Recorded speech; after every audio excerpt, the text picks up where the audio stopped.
Some random mom steals my little sister's stuffed animal. So this is a quick story that happened like a few hours ago. Basically my family and I were at my baby cousin's baptism / christening. For non-Catholic / Christian it's the induction into the church. After the ceremony there was a big party with family and friends which was great and really fun. I got to talk to all my aunts and uncles. About an hour into the party the hosts announced that stuffed animals around the venue as decoration are up for grabs for the little kids. Let me say it again. Little kids.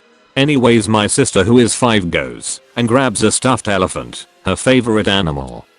And not even a second later the elephant gets snatched out of her hand. She kindly asked for it back and the M who took it from her said mine and walked away.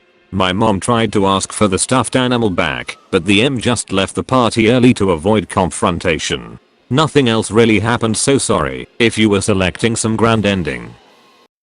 Entitled Mother Abandons Bunny. Okay, so normal Reddit rant. I'm on mobile, so sorry. I volunteer at a fall fair in a chicken barn. We have bunnies and ducks you can pet in the petting zoo, or at a table inside. You can buy the bunnies for $10. And another story I might post is about that. So on Friday, it was a Saturday sun fair. The entitled mother, a volunteer, brought her bunny she wanted to get rid of. That was okay, so that was fine. She leaves the bunny on the table. Usually that would be fine, but no one was watching the table. A turn with a backpack would eat that bunny off the table. It was so dangerous for her to do that. The co-chair of the building chewed her out on it. The entitled mother's daughter would not do anything but sit behind the table holding her soon to not be her bunny. What really pissed me off though is that they did nothing. I have volunteered there for a lot longer than they have and always do things, water / feed animals, without being told, etc. So I needed to get that out and my friend told me to post here, so thanks. A man got disowned because my family wasn't Christian enough.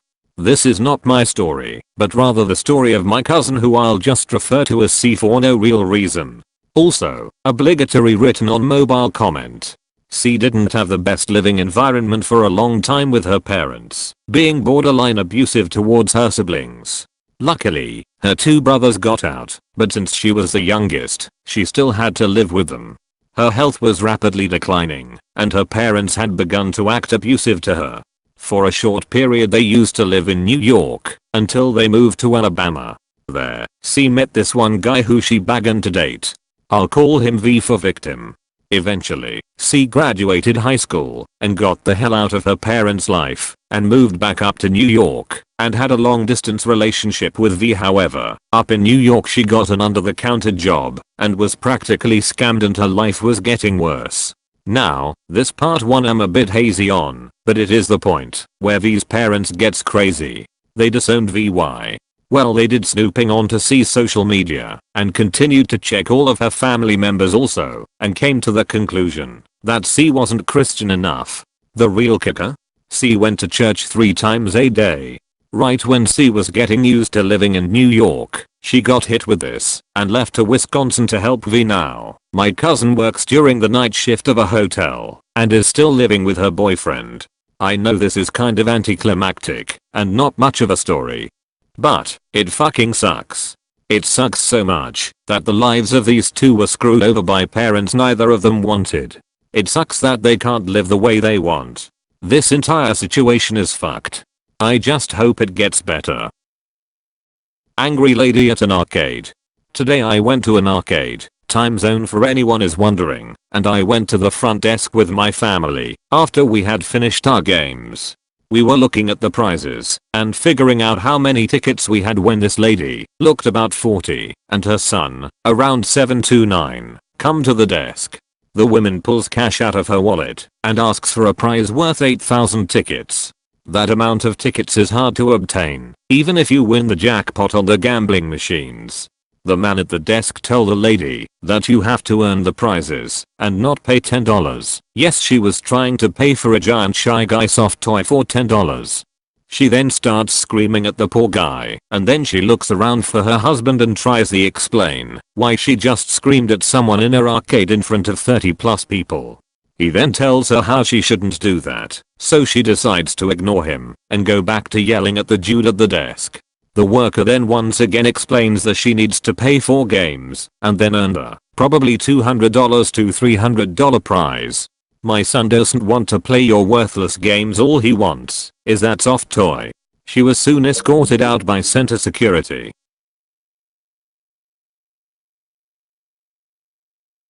M tells me that I can't switch my ethnic name to westernize name. I go to college in the US, originally from the Middle East.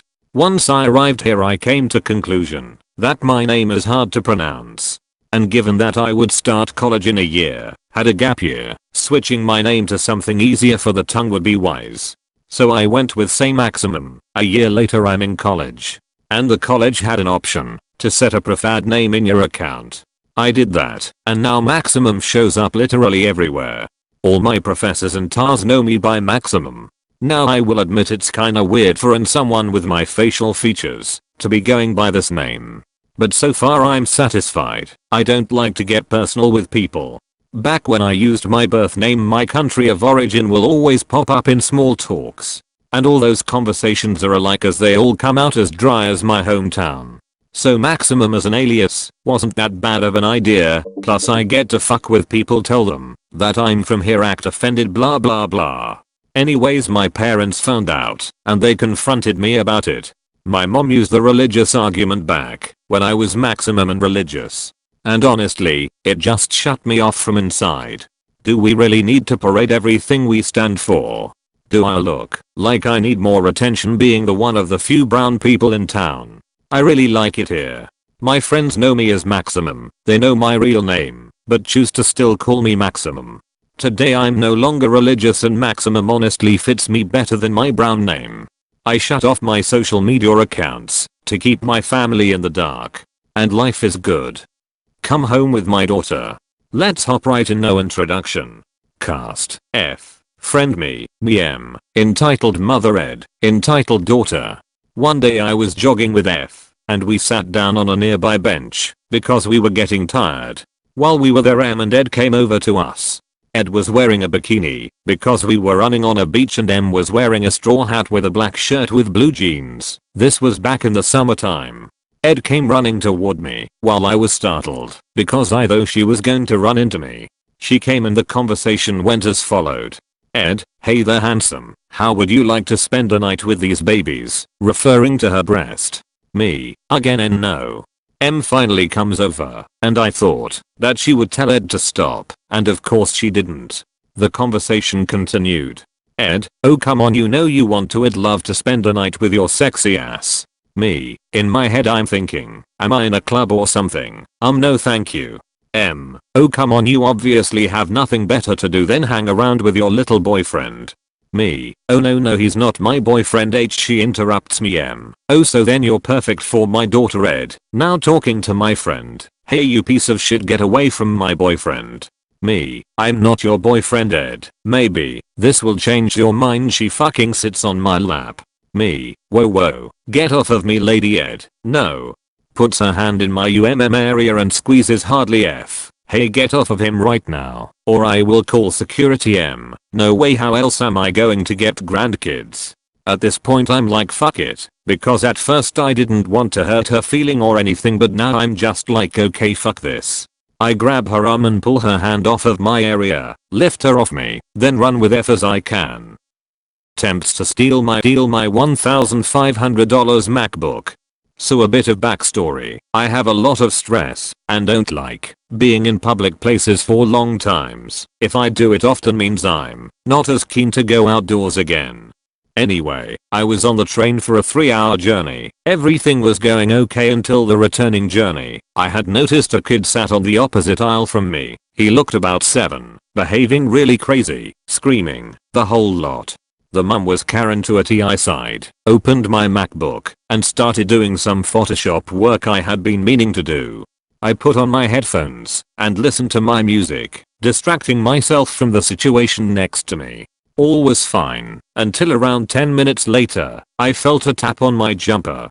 I jumped, and Ek was there, tugging on my jumper. He asked, "Can I play on your computer?" Mummy said I could.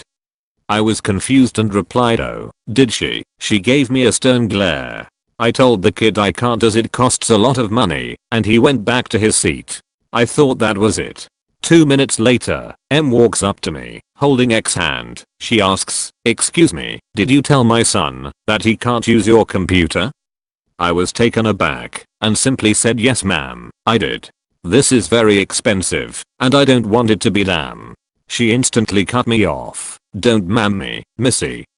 I was scared, so I replied, "Please, lady, stop bothering me." She continued to inaudibly shout at me. I couldn't understand what she was saying. Ek just whispered, "Mum, let's go, I don't want it anymore." She continued to shout, ignoring her son. She then proceeds to attempt to grab my MacBook. I shout, telling her to back off. I grabbed my things and went to another carriage. I got off at the next stop. It was my stop. It's been a long week, so I decided to post this.